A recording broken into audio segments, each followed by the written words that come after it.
Okay, so I had a comment the other day that was quite interesting, and it was somebody asking how difficult would it be to sleep in a gas mask, and could I do a video on it? And I can't really do a video just on that, because that would be a very short video, because it would be quite difficult to sleep in a gas mask, but if you're exhausted enough it would be possible.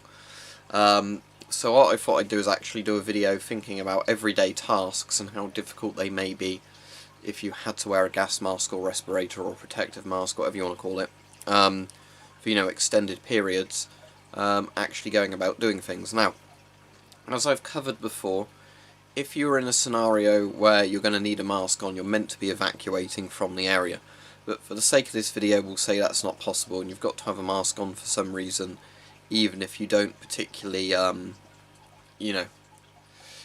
if you can kind of get where I'm getting at, that there's a threat of something, so you have to have the mask on, but for whatever reason you can't get out of the area, or that's just not a possibility. Because, like I said, generally the advice always is to evacuate, use your filter, it will last long enough for you to get out of there from a contamination zone, and then, you've escaped and you can be decontaminated and you don't need the mask on anymore. But for this video we're just going to be looking at the things for the sake of it where you might need to keep a mask on. Whatever plausibility that is, and then how hard would it make tasks. So what I'm going to do now is put the mask on, then I'll do the rest of this video with the mask on, so it's a bit more difficult. So I have to shout a little bit louder so you can hear me with the voice diaphragm on the mask.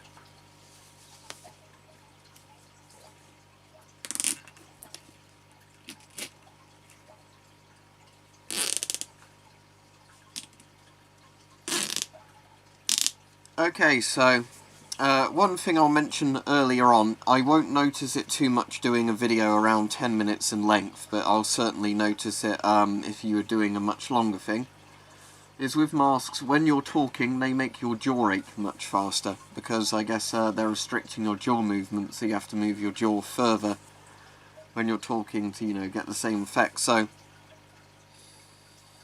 I think a general sort of sense of fatigue and everything like that. Now, one other irritating thing is when you're breathing through an NBC filter, you'll start to feel that your throat's drying out quite quickly. And that's obviously because if the filter's doing its job, no moisture is getting through the air. So it's like being in a totally dehumidified room.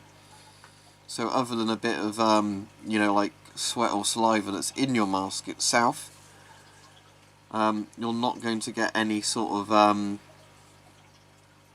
regular air coming into the mask, so it's going to be very dry air, which will probably make your mouth and throat feel quite dry quite quickly.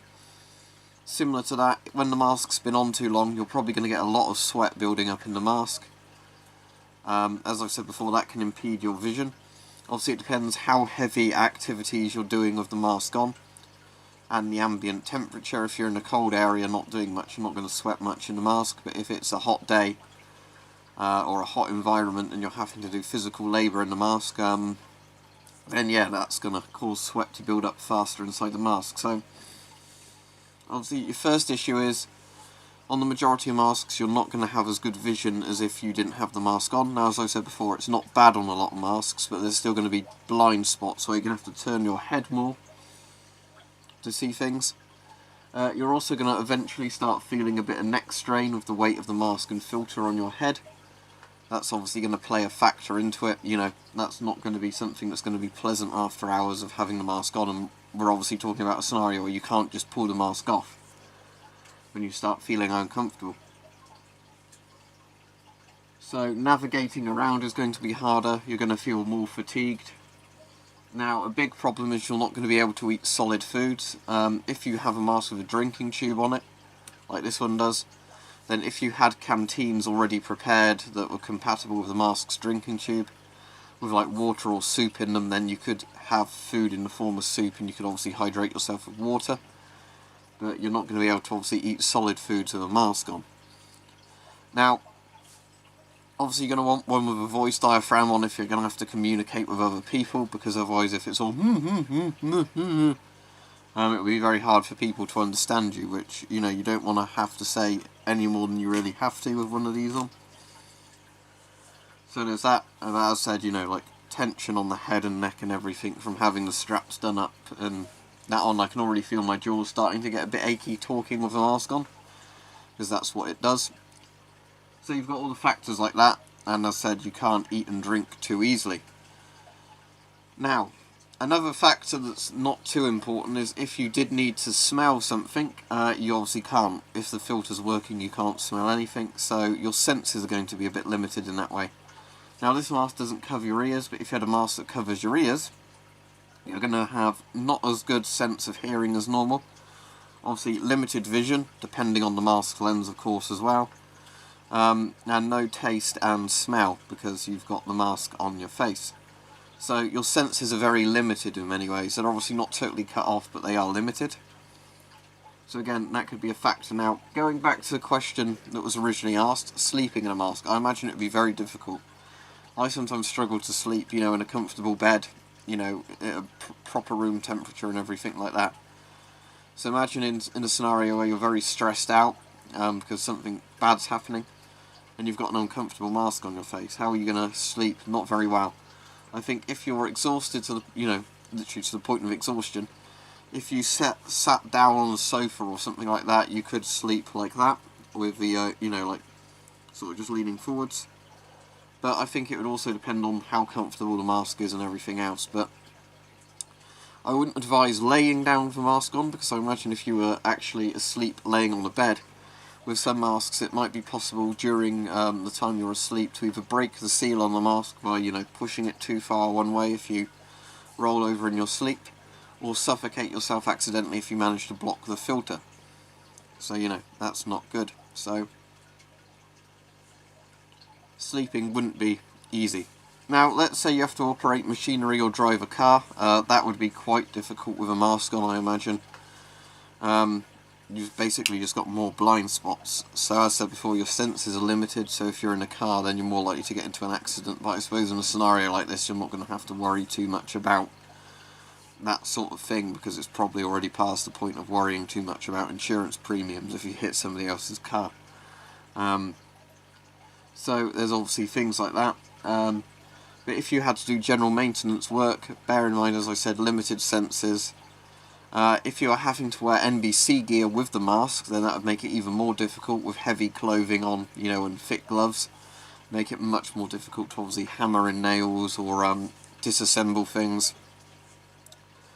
The easy way to think about it, with all the gear on, it's just like how it normally is, just much harder to grip anything, you know, much harder to see things in detail. Obviously another problem is if you're somebody who's reliant on glasses. Thankfully I'm not. I normally wear glasses most of the time because I'm short-sighted, but I can easily do things without my glasses on if I, you know, don't need them on. If you're somebody who's totally reliant on glasses, you're going to have another problem where, unless you've got a mask where you've got inserts fixed, or, you know, spectacle inserts made for you and fitted to the mask, your vision is going to be horribly affected. So there's that. So all in all, obviously having a mask on for extended periods would make daily living very difficult. Well, you certainly couldn't do it for a long-term thing, because you would die from lack of food eventually. Because if you're only able to have soup and you've only got what you've stockpiled in canteens that work with a drinking tube, you know, because obviously you can't, if it's a contaminated area, start refilling your drinking tube, you know, canteens and everything, so you'd run out of water or food. But yeah, it would be very difficult. Obviously, as I said, you wouldn't get much sleep. If you get any sleep, everything you do will be more difficult. Your face is going to start aching after a while. You'll want to take painkillers, but of course, unless you've got a painkiller that you can somehow put through the drinking tube, you can't take painkillers, or you've got something that's injectable, I suppose. So, yeah, all in all, it would not be very pleasant trying to live an everyday, you know, sort of trying to, I suppose, go through a normal daily experience with a mask on. Obviously, I'm assuming this is a scenario where people aren't going to work because, you know, things like, I assume the scenario being asked is if you had to survive in your house in a scenario like this, and you had nowhere to run. But, again, also it depends then, what if your filters start to run out? Do you have enough spare filters? Because if your filters run out and you're doomed, you know, then you're doomed. And obviously, if when you're asleep your filter runs out and you don't wake up, then that's going to be a problem, isn't it? Because you're going to die during your sleep from gas inhalation when the gas starts getting through the filter. So, all in all, hopefully this has explained the point I wanted to get across, that there's a reason why evacuation would be prioritised using a mask and a filter rather than just trying to live in a mask and a filter and carrying on like everything is normal. So there you go. Yes, it would not be a comfortable existence at all trying to survive, you know, daily life, even if it was in your house not doing much, with a mask and filter on. And that's let alone if you had full NVC gear on as well. Also, if you've got an itch on your face, you wouldn't be able to scratch it very well, so that wouldn't be very nice either.